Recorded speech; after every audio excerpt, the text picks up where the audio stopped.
We continue live right here on Pittsburgh CW. It's the Ireland Contracting Nightly Sports Call on the Bordas and Bordas Hotline. 412-575-2600 is that number to call.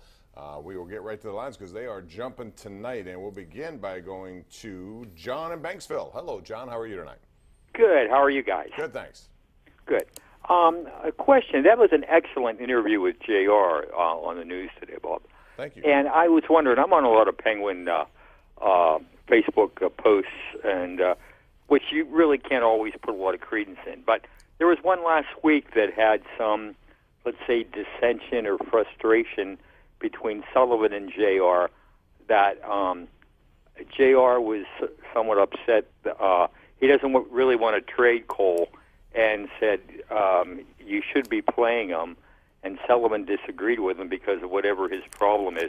And I was wondering if you chatted with him about that or you heard anything about that. You know, I saw little bits of that, but yeah, listen, disagreements are part of anything. But I think they have a wonderful relationship. I think Jim Rutherford knew what kind of coach that guy was when he brought him in as an insurance policy down at Wilkes-Barre Scranton for Mike Johnston. So you may have different, and I think they probably have a different point of view when it comes to Ryan Reeves either. Today, Jim told me, and he defends that trade, Ron. I'm sure he told you the same thing. Even though he gets a few, he says he's done exactly what we wanted him to do, and we didn't give up as much. He seemed, right, which is true. I mean, they gave up the 31st pick. They end up in the 50s. So it's 20 points, and they gave up Sundqvist. So you can look at it a lot of different ways. A lot of people didn't want him to trade Sammy Kapanen, and Phil Kessel comes here and look what he did. So you're going to have to give up people once in a while. I don't think there's a problem. Yeah, well, let's look at it this way. They're 8 for 8 together in playoff series. They're 2 for 2 in Stanley Cups. Maybe everybody should not get along if they're not getting along. And I don't sense that at all. I don't know what the Cole situation is. I'm sure you asked him about it today. We did yesterday, Rutherford, and he goes, the coach wants more out of him. That's a coach's decision, not the GM, and I don't get it. I love what Mike Sullivan has done here, but that's one that I really just don't understand. But he sees something in Cole's game that he doesn't like, and he's the boss, and he's 8 for 8 in playoff series, so I'm going to defer to his judgment. Yeah, one of the things he did say, for those of you who missed it, is that he gets a lot of calls about Philip Gustafsson, the young goalie who... More than anybody. Yeah, and, you know, they do have a surplus, even though they didn't have Marc-Andre Fleury now, but they have 3 good guys and 4 counting him. So if you're going to talk about leverage, and this is one of the things I talk about with the Pirates are never willing to give up big pieces of the so-called prospect system, and when you do, you might get something in return. Again, I go back to Kapanen for Kessel, essentially. That was a trade that helped them win 2 Stanley Cups, and Phil Kessel may do the same again this coming season. Back to the lines we go, and we'll go out to Rue in Penn Hills. What's up, Rue? How are you? Rue? See ya. All right, Rue. Sorry about that. Didn't want to call. Let's go to Paul in Butler. Hello, Paul. What's up?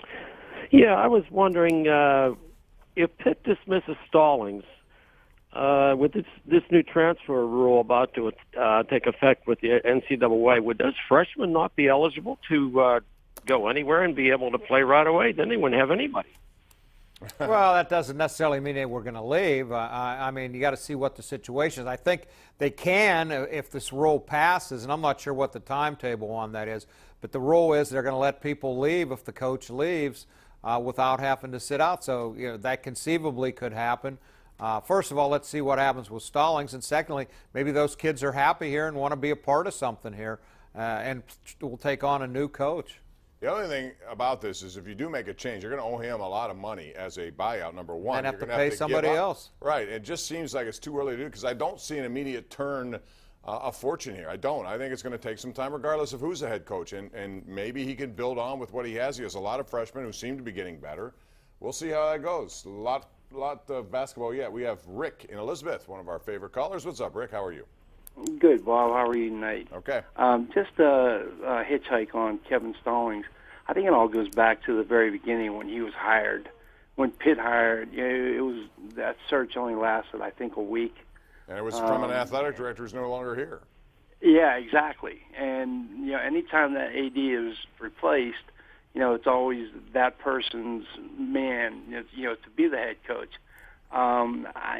Personally, I think the team they seem to be improving a little bit, but however, I made mention a week and a half ago to a friend of mine, Tom Crean's out there, and he has local ties to Pittsburgh. I believe his wife is from Pittsburgh. That's why I mentioned him in my monologue opening. Used to be he was an assistant coach at Pitt. An assistant at Pitt. Yep. Yeah, so I think that's going to cost a lot of money, fit, and I think you got to do it sooner rather than later. Thanks, Rick. Let me ask you, Ron, if you had a choice, if you were Heather Lyke, do you go through this and say, we want an established person who can turn things around a lot quicker, or do you go the other way? What's the other way? A younger Well, kid I mean, this is not a plum job right now. I mean, I wrote about this at the PG the other day. People wanted Sean Miller to come here. He's not going to leave Arizona for here. Archie Miller wasn't going to leave here. He waited and got the Indiana job. I mean, I even heard some people say, why don't they go after Calipari? He's a Pittsburgh guy. Well, it's not a very good job right now. And it just isn't in the ACC. It's not as good of a fit for Pitt as the Big East was. I would prefer a younger guy myself, an up-and-comer, a hungry guy, but that's just me. I don't know the list of people who are out there. That's Heather Lyke's job to find those guys. I don't know if Korean would be interested or not. He might be able to do better if he waits. Let's go out to North Hills area. We have Mark. Hello, Mark. How are you? Hey, guys. Great show. I thought Crean 3 weeks ago. I thought that would be a great hire. What about the kid from Robert Morris? And another thing is, don't you think they need to the three-point line needs to go way back? And all these kids are so much bigger, so much better. Everyone can hit a three now. Move the three-point line back. Yeah, Thank the you. problem is that's not true. There are a few who can do it, like Trey Young's doing it this year. Ask Bob Huggins how his players are shooting threes. They're doing a brick job down there, and it's not that easy. Some of these very elite athletes can make it look easy, who have quick releases like he does, and like in the NBA, Steph Curry and others. And I like Andy Toole a lot, but I think the world's bigger than just Pittsburgh. But this might not be a good night for Andy Toole to mention his name. Did I just see that score, Bob? Did they get beat by 25 at home tonight? By Mount St. Mary's. They were losing. I didn't see. I think it was 65-42, if I'm not mistaken. Wow, that was at home too. Yeah, that was at PPG Paints Arena. All right, let's go out to line 2. That's Robert and Irwin. Hey, Robert, how are you? Yes, Bob. I'd like to know what your opinion is of Bob, the pirate owner trying to purchase a newspaper business in West Virginia. Yeah, we talked about this last night. He's in the newspaper business. He's just adding to his chain, and he's probably bringing it out of bankruptcy at a very good price, and I hope he can keep some people employed by doing it. He's a great businessman. You might not like him as an owner, but he's a great businessman, and he wouldn't be doing this if he wasn't going to make some money off of it. I'm all for keeping newspapers alive because it's a tough business right now, and if he can take it over and keep some people employed, I'm all for it. All right, one more before we go to break. Aliquippa, our destination. Ron is on the line. What's up, Ron? Hey, guys. My question is, what do you think about the awful crisis at Michigan State right now? It's an awful crisis at Michigan State, and I don't think we've heard the last of it.